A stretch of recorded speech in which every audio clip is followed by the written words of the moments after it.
Dalam-dalam sayang. Cak Kandar. Dalam. Berhubung aku pakai bajunya biru, jadi aku butuh selendang pun yang warnanya biru. Aku percaya awakmu. Selendang biru sing ana ning pundakmu, haluntur tanpa werna, bekas ning klambiku. Selendang biru sing ana ning pundakmu. Ada apa Mas Agus? Jan, pangga apa eson kitem?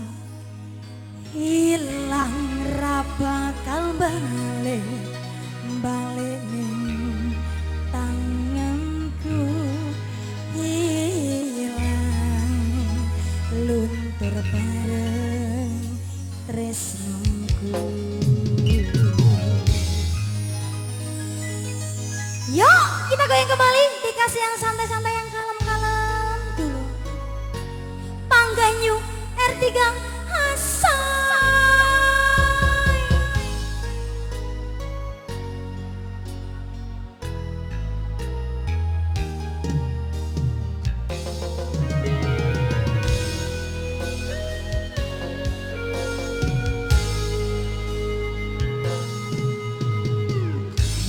Gue jauh lebih mending aku sing ngelih, wis mati rasa undang ngomong.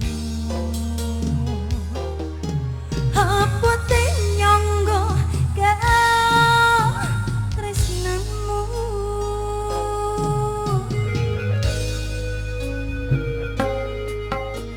ayo gue jaluk lape mending aku sing ngelih, wis mati rasa undang ngomong.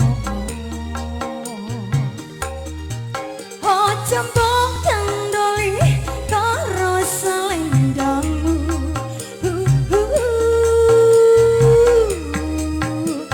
sika selendang biru sing ana ning pundakmu, luntur tanpa werna, bekas ning klambiku.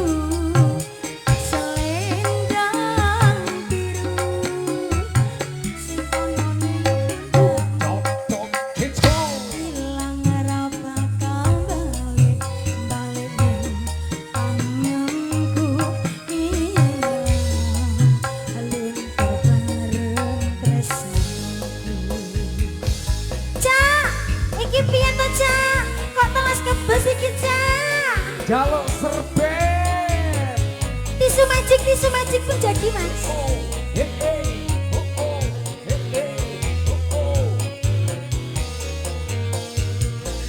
Asal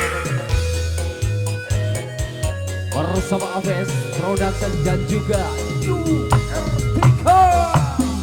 gue jaluk lape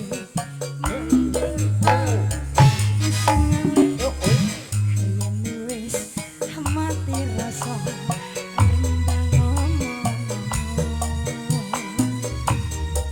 Apa te nyangga ke tresnanmu, ayo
spesial buat Mas Suro di sana dan juga AVS Production-nya bro.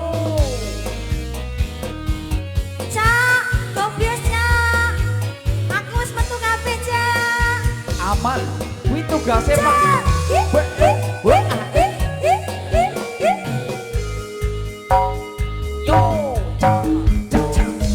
Gue jaluk kabeh mending aku Weh, oi. wis mati rasa tembang ngomong. Apa dinyangga katresnanmu.